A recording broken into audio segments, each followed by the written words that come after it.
తెలంగాణలో పాలక ప్రతిపక్షాలు దేనికదే తగ్గేదేలే అంటున్నాయి. ఓవైపు సీతారామ ప్రాజెక్టు పంపుల ప్రారంభం, మరోవైపు రుణమాఫీ నిధుల విడుదల. ఈ రెండు అంశాల్లో రెండు పార్టీల నేతల మధ్య డైనమిట్లు పేలాయి. రైతు బంధు ఎత్తగొట్టి రుణమాఫీ చేసినామని బిల్డప్ ఇచ్చి ఏకకాలంలో రుణమాఫీ అన్నాడు.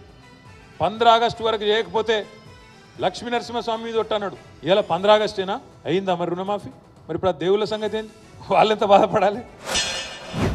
లక్షలాది తెలంగాణ రైతాంగానికి రైతు రుణమాఫీ చేసి తీరుతామని లెక్కలు వేసి అంకెలు కూడి ఎంతమంది అడ్డం పడ్డా, ఎంతమంది కాళ్ళల్లో కట్టె పెట్టాలని చూసినా ఇవాళకి ఇవాళ 18,000 కోట్ల రూపాయలు ఇవాళ రైతుల ఖాతాలో మనం వెయ్యడం జరుగుతుంది.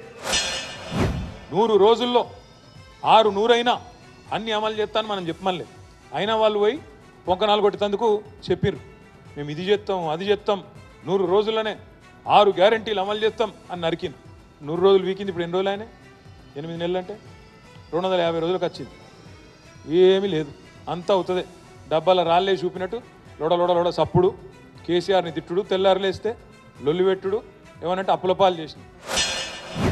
ఆర్టీసీలో ఉచిత ప్రయాణం ఇచ్చిన, రాజీవ్ ఆరోగ్యశ్రీ అమలు చేసిన, ప్రతి పేదవాడి ఇంటికి 200 యూనిట్లు ఉచిత కరెంట్ ఇచ్చిన, ప్రతి పేదవాడికి ఇందిరమ్మ ఇల్లు ఇచ్చిన, ఈనాడు రైతు రుణమాఫీ 31,000 కోట్ల రూపాయలు చేసిన, ఇవన్నీ సోనియా గాంధీ గారు ఇచ్చిన గ్యారంటీలు.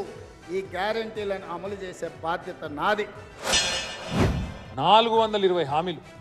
ఎస్సీ డిక్లరేషన్ వేరు, ఎస్టీ డిక్లరేషన్ వేరు, బీసీ డిక్లరేషన్ వేరు, మహిళా డిక్లరేషన్ వేరు, యూత్ డిక్లరేషన్ వేరు, విద్యార్థి డిక్లరేషన్ వేరు. ఇవన్నీ ఓను మీదికెళ్ళి 6 గ్యారంటీలు అని చెప్పి ఆగమాగం చేసి మొత్తానికి అడ్డగోలు కథలు చెప్పి కొంతమందిని, ఎక్కువ మందిని కూడా కాదు, కొంతమంది ప్రజలను సక్సెస్ఫుల్గా మోసం చేయగలిగింది. ఇవాళ ఆయన మాట్లాడుతుండు కాంగ్రెస్ పార్టీ మోసం చేసిందని. అసెంబ్లీ ఎన్నికల్లో 39 సీట్లు ఇస్తే పార్లమెంటుకు వచ్చే వరకల్లా గుండు 0 ఇచ్చిండ్రు. 7 ఇట్లలో డిపాజిట్ పోయింది, 17 ఇట్లలో ఓడిపోయిండ్రు.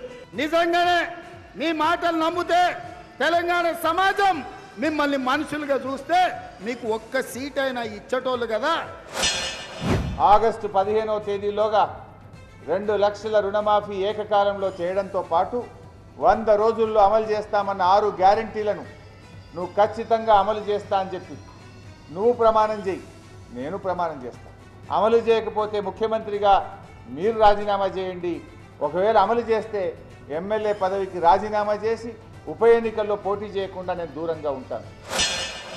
ఆనాడు హరీష్ రావు సవాలు విసిరిండు, మీరు రైతు రుణమాఫీ చేయండి, నేను సిద్దిపేట ఎమ్మెల్యేకు రాజీనామా చేస్తా, మళ్ళా ఎన్నికల్లో పోటీ చెయ్యనని.